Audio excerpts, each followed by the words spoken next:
Good morning. My name is Adam Foster from South Bank in the Turks and Caicos. And we're here to talk about the Turks and Caicos and specifically chartering and yachting in the Turks and Caicos Islands. So we'll get straight into it.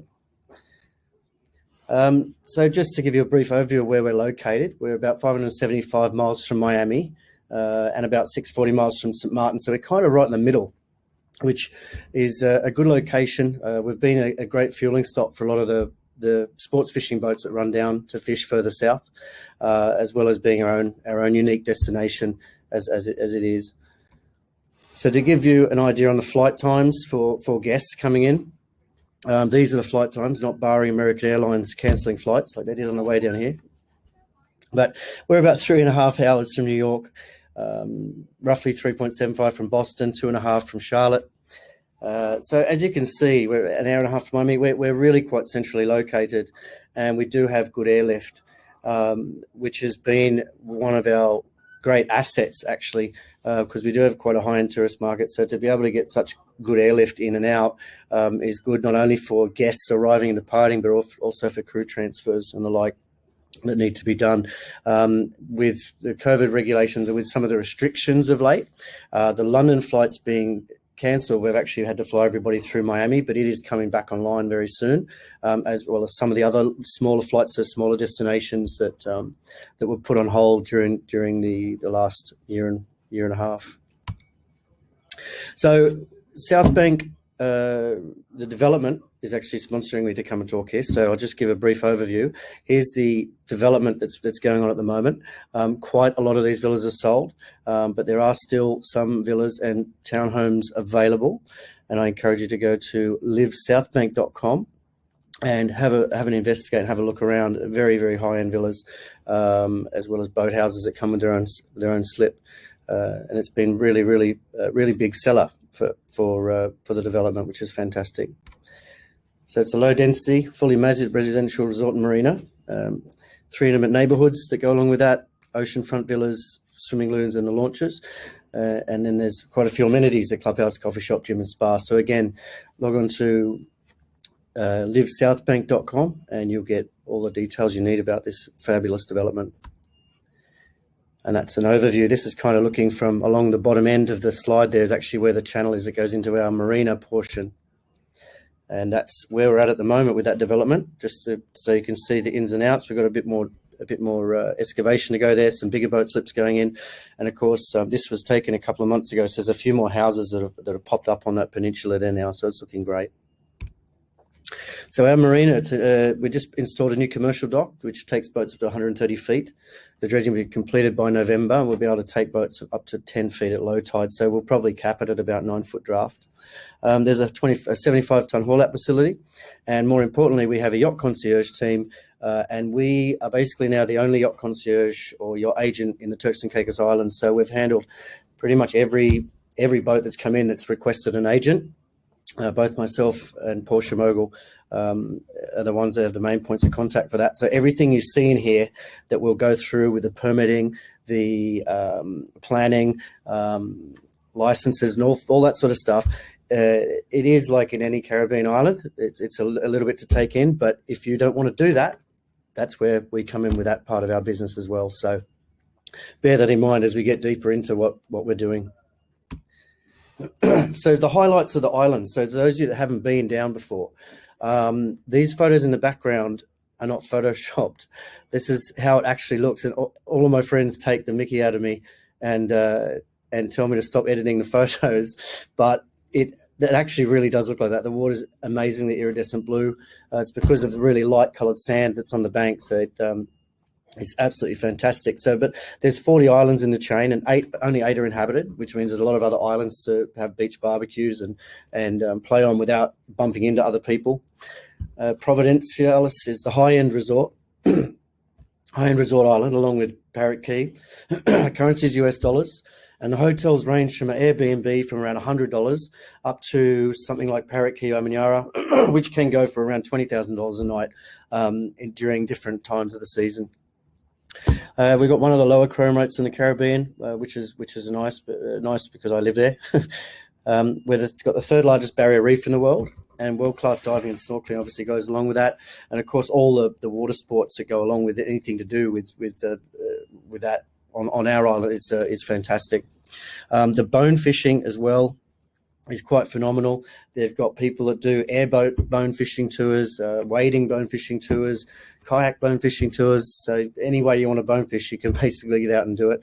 And then biking on the islands as well is surprisingly safe. Most of the hotels have bicycles even on Provo, which is the busier island.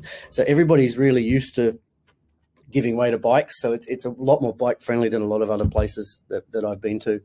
And also the hiking and nature trails on the various islands are great, and you can it's pretty easy to find information about those online. It wouldn't be topical if I didn't talk, it wouldn't be, in the moment if we didn't talk about some of the COVID requirements that are in place right now for getting to the Turks and Caicos Islands. So you require, if you're going to get in, we're just going to talk about by air for the moment. You need a PCR test that's no more than 5 days old. You need to upload that for the web link that's here, which is travel authorization Turks and Caicos tourism.com. Once you upload that to that website, you'll need to either purchase online some health insurance to upload to it, or if you're arriving by boat, you can upload the boat health insurance. Now, you need to do that probably as soon as you get your COVID results back. Generally, it has taken 6 hours. It's taken me up to 30 hours. So it's important that as soon as you have all the information to upload that, just so you can get it in a timely manner before you actually arrive. And then that's basically it. You can arrive, and then generally when you're leaving, it depends on the country you're going to, but the states require you to have a rapid test if you're leaving. And they can be done now at all the hotels, or most of the hotels in Grace Bay. It's $50. It takes about 15 minutes, and it's quite easy to do. Another good thing to mention is that if you are the captain of a yacht arriving by yacht, you still have to do all of those things for each individual person. But you also have to email KK Neely at the Ministry of Health, kkneely@gov.tc, for permission for the yacht to enter. He was very good and prompt at getting back to you with permissions to enter. A point to note with COVID is that Turks and Caicos has vaccinated about 70% of the population as we stand right now, which is fantastic. And when we hit that number, we were downgraded to the lower risk category by the CDC for the states. So that was it's always good to have that rating. So entry. We're going to mainly talk about, this is going to be entry by boat. So obviously if you're flying, you've got to do the COVID regulations, but we'll leave the COVID regulations aside because I'm hoping that shortly will go away. So immigration requires all the passports, the crew, owners, guests, everybody. But only the captain or the first officer have to go in person. So you don't have to parade your guests in front of the immigration officer or the customs officer for that fact. So you just need a vessel representative. We recommend it's a captain or the first officer. Sometimes the purser will come in on some of the larger yachts, but they only need one person in person to be able to clear the vessel in. Immigration cards and forms are filled out. If you're using us as a yacht agent, we would have all that done for you. The captain would just have to sign every form and then pay the $15. And it's $15 for the boat. So it's not $15 per person, it's $15 for the boat. There is a list of entry requirements on visit tci.com in terms of what nationalities need a visa. Generally, if you have a B1, B2, or you have a working visa for the UK, you will be allowed entry even if you're on the visa restricted list. But it's always a good thing to check that before you arrive, or ask us what the current status is, because it does change from time to time.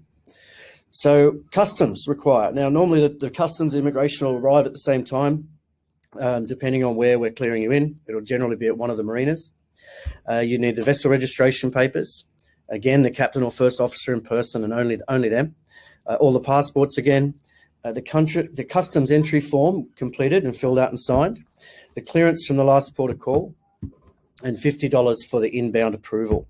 It generally takes about 10 minutes, 5 to 10 minutes. It doesn't take very long.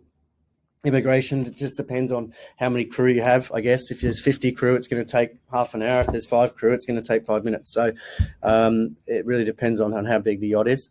But one thing to note is if you're staying longer than 1 week, you will need a cruising permit, which is obtained from the customs officer, and it's issued on the spot when the vessel arrives for $300. Anchoring permit. So I'm going to start to go on about anchoring, fishing, and a few other things. It's not that difficult for us to get it. We have an account with Treasury, so we don't have to go to run around to all these government offices. But as you'll see, this one you need to apply at DEMA. So you need to go to DEMA, get a form, fill it out, give it back to DEMA. They give you a receipt. Then you take the receipt downtown to Treasury. You stand in line at Treasury. You pay your money at Treasury. Then you take the receipt back to DEMA. Then DEMA stamp it and they approve it and they give it back to you. If you use us and use us as an agent, we send it to you, fill it out and send it back, and we do all the running around, and you get approved and off you go.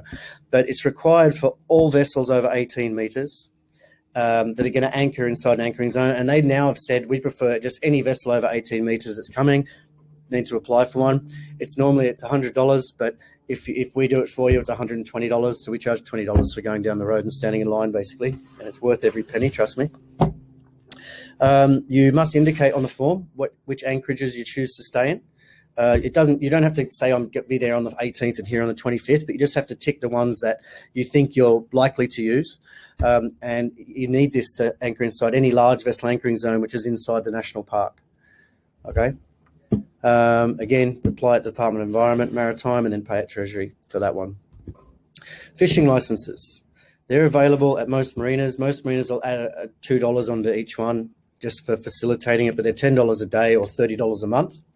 Now, it's required for everyone on board the boat that's fishing, even if they're not actively fishing. So in other words, if you're on a yacht and you've got 50 crew and the guest wants to fish off the back of the yacht, you need 50 fishing licenses in theory. So what we recommend to do is whoever needs to go fishing, inform them of this, make sure they're fishing on the tender, but the captain, the first mate on the tender, and anyone else fishing needs a permit unless they're under 16. It's not hard to get. There's no real requirement. You go and pay your money and you show them an ID and then they give it to you. So it's pretty easy to get. There's no spearing at all unless you're a local. You can then, but so basically anyone that's visiting is not really going to be a local generally, so there's no spearing. Lobsters can only be taken by a snare or by hand during season and they can't be taken on scuba either. And then fishing is prohibited in all national parks and wildlife sanctuaries. So it's just well to note that on all of your charts and diagrams, you'll generally see the outline of the border. If not, when you arrive, there's a wavy lines charts, which are really good. They have everything, all the national parks really well outlined, so you don't get caught out. And if you do have hand spears, I recommend they're buried very deep on the big boat and they're not taken out during the whole trip, because fisheries are active in inspecting and they will stop and search the tenders for fishing licenses and for spears especially. So provisioning is something we get asked a lot because a lot of Caribbean islands, I suppose, don't have resources that we do. But we've got fully stocked grocery stores on Ireland. They're equivalent to Publix, but they're a little bit of a higher price. We're a tax-free island, but we do pay consumption tax. So we'll pay tax on what we eat and what we consume, which is why it's a little bit higher, which I'm not complaining about. But since we don't have to pay any other taxes, there are wholesale grocery outlets on island. So you can buy you can buy a whole side of ribeye, you can buy a whole side of flank, you could buy basically whatever you want. It's a very big outlet. They supply all the hotels on island, and again, they're quite high end, so you can pretty much get most things that you'd be after. There's two very good wine distributors on island. Again, a little bit more expensive, but they've got most of the French. One specializes in French, another one in Italian. So they're slightly different, but they're both really, really well stocked, as well as a lot of the hotels have their own private stocks as well. There's big hotel cleaning supplies. There's Napa and CarQuest for mechanical supplies. There's a huge hardware store that's housed in three big warehouses. So again, most things you want to get, you'll be able to get. Some more specialty items in terms of branded watermaker filters and things might be a bit more difficult, but in general, you can get pretty much what you need to get by until you get back to the States. Anything can be basically shipped to the island, but meats and cheese require a 48-hour notice to get import permits put in place, so that when the plane lands we can literally take it off the plane, have it stamped, put it in the van, and take it straight to the boat. So in most cases, the plane lands and we have the goods on the boat within an hour or close to it. So in that regard, it's pretty good. But you've just got to plan in advance and make sure you get everything in place for the import permits to be done so it flows smoothly. So now we thought I'd run you through a basic 10-day itinerary this is an itinerary that we've given and on our website on southbank.tc. So it's different to livesouthbank.com. This is southbank.tc. On there, you'll find some sample itineraries. So I thought I'd walk you through one to give you a good idea of what we have available. We've given, like I said, we've given this itinerary to quite a few yachts. Quite a few yachts have completed it. I'm going to add one or two little things in extra as we go through it, but it'll give you a good feel for the islands and what there is to do. And this is quite a diverse itinerary. So we'll talk about things like going to resorts for high-end massages. We'll talk about horse riding. We'll talk about swimming with the stingrays, whale watching, all that sort of stuff. So it really gives a good flavour for the entire island chain, not just going to Provo for some nice dinners and a massage. So shamelessly, I've put up a picture there of our South Bank residential development again, of the lagoon villas. And I'm going to say start and arrive, obviously, from our marina and boatyard. But again, obviously, you can start and leave wherever you want. So the guests will generally, there are two FBOs on Provo. And either of those FBOs can arrange the transport. Or again, if you've got a ship's agent like us, we'll arrange SUVs to take them straight there, board the yacht, and away you go. So day one, you just get them settled, get them looked in, give them some local dining guides, some what, where, when magazines, some things to read on the table, and get them ready for their trip. Day two is kind of the longest day. I'd recommend going either around the bottom of the island chain or over the top of the island chain. You can't really go through unless you've got a draft of 4 feet. It's going to be the longest passage of the 10-day trip. It's about 70, 75 miles, depending on what way you go. But once you get around there, you'll find it's a really historic little old village. They did a lot of salt raking back in the day. There's a lot of donkeys walking around. There are a couple of nice resorts there now. There's East Bay Resort, which is lovely, and there's also another one on that island, which is just evading me right now. But both of those are quite nice. Sail Rock, and Sail Rock's quite high end as well.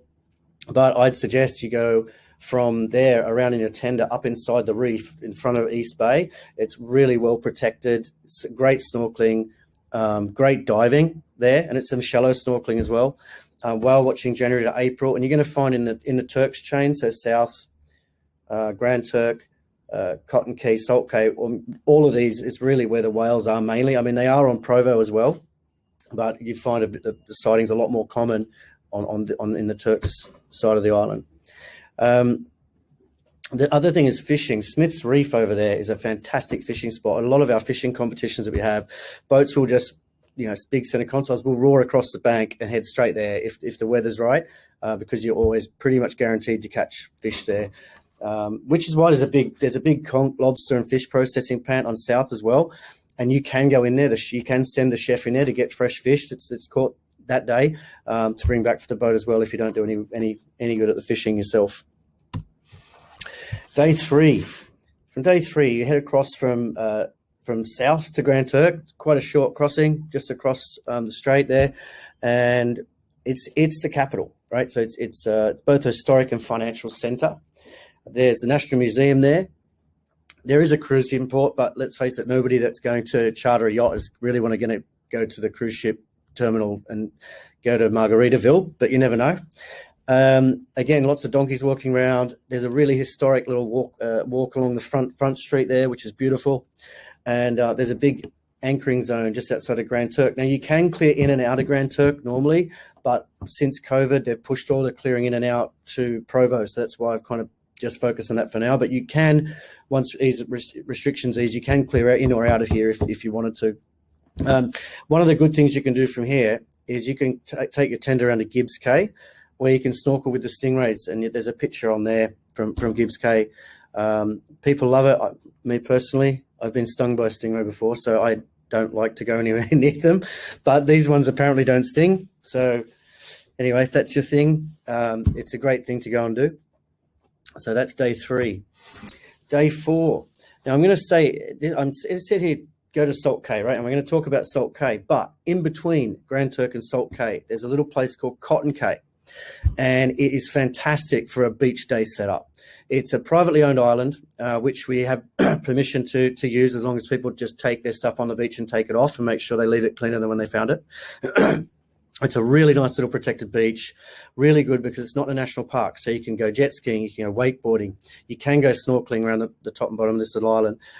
And you're pretty much guaranteed that nobody will annoy you. And you probably won't even see a boat. So Cotton Cay on your way down, nice little stop to Salt Cay. Anyway, Salt Cay, they say that this is where time has stood still. And you can still see some of the preserved sites from the salt raking and the salt trade, which was the biggest economy in the 1800s. And it's just a really sleepy little beautiful village. But this is where we always say to people, with Salt Cay divers, go and do a humpback whale tour with them. They do it all the time. They're really environmentally conscious when it comes to getting near the whales. They will let you swim with the whales, so they'll let you swim with the humpbacks, and they'll give you a massive brief before you go, what you can do, what you can't do, how not to scare the animal, and how to make the most of your encounter with these beautiful creatures. And everyone that was sent there has raved about it because there's not a lot of places anymore that you're allowed to do that. So that is the one place I'd say if you wanted to do it between Jan and March, that would be the place to kind of go. But it's also, again, another nice place to have a wander around, see loads of flamingos, and just explore just a really a place where time has literally stood still. So day 5, on the next one down, is a place called Big Sand Key. It's uninhabited. It's a small island, and it's a designated bird sanctuary, but it's got beautiful untouched beaches. And as you can see from the bottom picture, on the left, the one with the beaches, you can see that generally with most kinds of weather, you'll find somewhere to anchor out of it, because if it's coming from one way or the other, you can generally tuck in somewhere. But just bear in mind, it is a designated bird sanctuary, so they prefer if you didn't walk up onto the grass areas, and you can come up near the beaches, have a little swim, and pretty much try and leave it untouched as it is. But again, it's just the waters are as beautiful as they look in that picture, and it's a nice stop on your way back around to French Quay in day 6. So day 6, we said head to French Quay for some of the best snorkeling and actually the diving as well. The reef foundation is really active, and they've put a lot of dive moorings there, so you can anchor the big boat just off French and then take the tender and dive. All these beautiful dive sites are along there. It's a great depth. It's kind of like 40 feet, 40, 50 feet, a lot of the dives. There's little coral bommies all the way along the edge. As well as that, when you pull up an anchor, you can see visually about 2 or 3 wrecks that are out of the water. And so they're also great to go and snorkel around with the kids, because underneath there's loads of fish and sea life and that sort of thing. So it's also good to do on that little stop. So day 7, we're going to head over to West Caicos. So West Caicos is another place, and it's really close. It's about 18 miles, 15 miles, I'd say, more closer than 18. But and the depth range, the top side of the reef is about 40 to 90 feet, which is good for a lot of different capability of divers, so whether you're a beginner or an expert. The wall drops off some 7,000 feet, and it has loads of different sea life, rays, sharks, all sorts of, pretty much a lot of things that you would expect to see, you will see on West Caicos. Nobody really lives there anymore. There was a development there that stopped for the time being. But so this, again, at night, there's no light pollution, like most of the places you're going to go to. And it's just a really good stop to get in some more dives before really the last diving stop, I'd say, is probably the next anchorage, because then you want to have at least your 24 hours before your guests fly out again. So note that anchor is not permitted on the western side, but there are 2 large vessel anchoring zones found on the east and the northeast side of West Caicos. Now, I said that there's no anchoring there, but there are moorings. There are loads of dive moorings. They're set up by the Reef Foundation again, and also set up by some of the liveaboard dive companies. So they will anchor overnight on a 130-foot steel boat. So if you're under 130 feet, I'd say you can pick up the mooring, check with the dive companies to make sure they're not using it overnight. They're really friendly people, and they'll be sure to recommend you a mooring if they wanted to use that one as well. So it's a pretty easygoing conversation to have with them. Day 8, we're said to go back toward Provo, to the northwest point where the large vessel anchorings are, Sam's Bay. It's just off Amanyara Resort, so it's basically just to the south of Amanyara Resort. And we'd recommend people, if they're allowing guests in, because sometimes they don't allow guests in if they've got people that don't want to be seen for whatever reason. But you can make a reservation, or we can make a reservation for you to either have dinner there, because it's a stunning place to have dinner and watch the sun go down, because the sun literally goes down right in front of you over the water. But also they've got an award-winning spa as well for spa treatments. So that's always a good thing. After you've been diving for the last few days and been in the middle of nowhere, you can get back to reality a little bit with a nice, really fancy dinner, some nice cocktails while the sun goes down, and a massage. And then join the boat back for day 9. So day 9 is quite a short little ride. It's 10 to 12 miles around Northwest Point and over into Grace Bay proper. Now, you could either anchor in Grace Bay. If the weather's a bit nasty, you could go up to Fort George, which is another one of my favorite anchorages, but Fort George is still close enough to tender back to Provo to do some Provo stuff. And Provo stuff, mainly, there's tours, but again, a lot of nice restaurants if you want to give the chef a break. Loads of day spas, and on pretty much every hotel you'll go to, you'll be allowed to book into their spa, obviously with advance notice. And we could recommend a few, like the Palms, 7 Stars, Amanyara again, but a bit further drive away. And so that is kind of what we would suggest for Grace Bay. But there's also kite surfing is huge. There's loads of kite surfing lessons on Long Bay, which is just right next to South Bank development. Actually, we're in the bottom of Long Bay Beach, and it is known as a famous kite destination, because the water is basically 40 feet for a couple of miles out. So you can go out, crash your kite, still stand up, untangle it, and hopefully get it back up in the air again and get back. So a great place to learn. Also, there's kayaking in the mangroves, there's paddleboarding. If the boat doesn't have jet skis on it, there are jet ski tours and all that sort of stuff as well. So that would be your day to kind of get everything settled. Maybe do a bit of shopping. There's Salt Mills Mall. There's a couple of other little nice places to go. And most of the resorts, again, have nice boutiques in them as well. So, again, another nice day to spend the day doing some last-minute bits and pieces, shopping, lunches, and maybe another spa treatment. And then day 9, arrive back at South Bank Marina for the end of the charter. So that's basically it for today. I hope you've enjoyed the talk.